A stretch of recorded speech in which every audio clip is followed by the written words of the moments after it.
Welcome to this explainer. Today we're diving right into a momentous, deeply emotional event detailed across all our sources. We're looking at the passing and the absolutely incredible legacy of Glen Hansard on August 4th, 2026. We're going to gently walk through the events of his farewell to really understand the profound impact he left behind.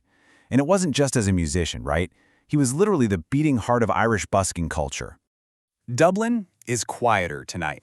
Our sources describe this quiet as the kind that follows a massive storm. You know, it's that heavy silence left behind by a truly giant voice. He was just 56 years old. The reports tell us he was killed in a motorcycle crash last Wednesday, just hours after an impromptu music session.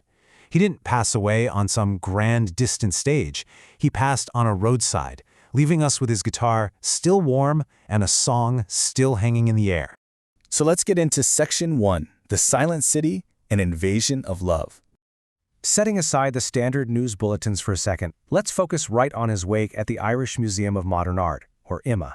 The scale of this was just massive. Over 11,000 people came out in the pouring rain to pay their respects. The queue literally stretched all the way past the Royal Hospital and down into Kilmainham. But what the sources really emphasize here isn't just that massive number, it's the vibe of the crowd. There were no phones held high, no screaming fans. They stood for hours in this deep, incredibly respectful silence. People showed up with their kids, wearing faded concert t-shirts, holding up these simple handwritten signs saying, "Thanks, Glen." And as they filed past his closed casket, they didn't see your traditional somber black mourning drapes. No, it was covered in this deeply personal, handcrafted tribute. It was a patchwork quilt sewn by his sister and his friends.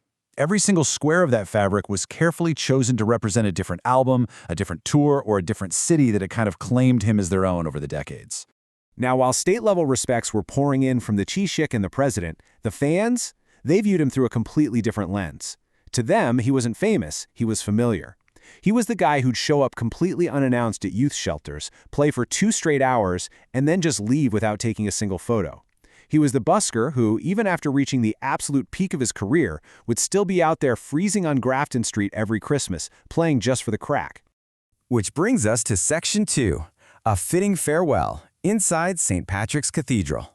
So during the 1:30 p.m. funeral service, this massive space, which is usually reserved for highly formal state ceremonies, somehow felt incredibly intimate. It was interfaith, interdenominational, and just completely unpredictable.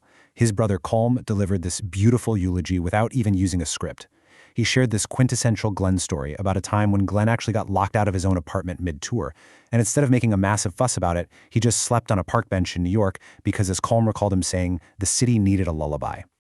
During the musical tributes, his bandmates from the Frames played this beautiful stripped-back version of Star Star, and Lisa O'Neill sang a pin-drop quiet solo. But the moment that really broke everyone was when Damien Rice, returning to the mic after years away, delivered this quote. He didn't play a sad, mournful dirge. Instead, he led this raucous, foot-stomping, totally communal sing-along of the old triangle, perfectly honoring a man who honestly hated pity and deeply loved joy. All right, Section 3, More Than an Oscar, The Busker's Roots. Now, for those of you who might only know him from that hit movie Once, there is so much more to his story. It traces all the way back to the working-class suburb of Ballymun, an area our sources note was pretty much forgotten by Ireland for decades.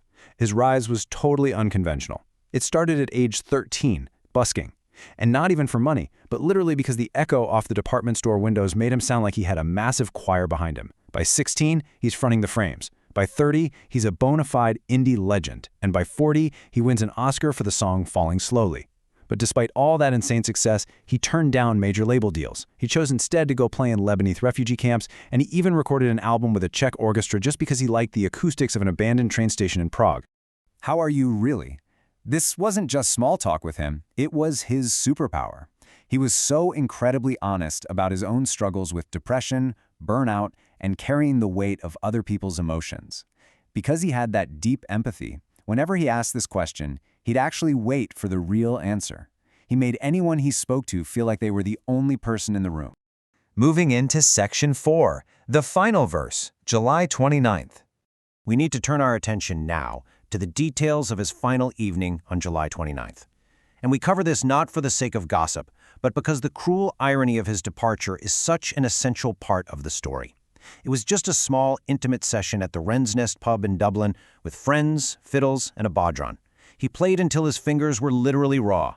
He hugged everyone goodbye, hopped onto his vintage, self-restored Triumph motorcycle, and headed home.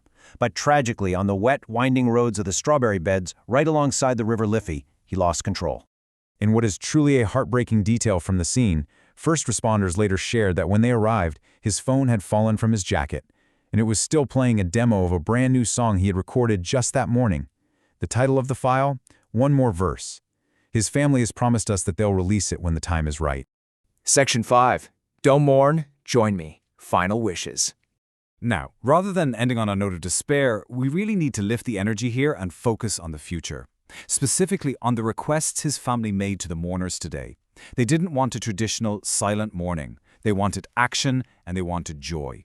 So in lieu of flowers, they asked for donations to the Simon Community, which is a homelessness charity he supported his entire life, and to Ukrainian Action.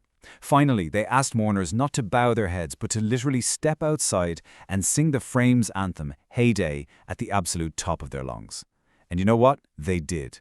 Hundreds of people spilled right onto Patrick Street, throwing their arms around strangers, just crying and laughing together. Following the public celebrations and today's private cremation, his ashes will be scattered right here, in the village of Sneem, County Kerry. This is actually where he wrote his very first song at the age of 10. He always told people, that's where the music started, that's where I want it to end. He left us with a gift that outlasts any single tragedy. As he wrote in a B-side for his mother, "When I'm gone, don't build a monument, just hum a tune you can't remember and dance like you're 16. His catalog, those 16 albums and 30 years of bootlegs, that's going to outlive us all. He wasn't a saint, he was a man who lived incredibly intensely, but he gave his last night on earth entirely to music. And that brings us to the end of our explainer. So what tune will you hum today? I highly encourage you to put on the Swell Season. Play a little Fitzgeraldo, or honestly just find any track where his voice cracks with that amazing raw emotion. Let's celebrate a man whose legacy is forever etched into the streets of Dublin and beyond. Thanks so much for learning with me today.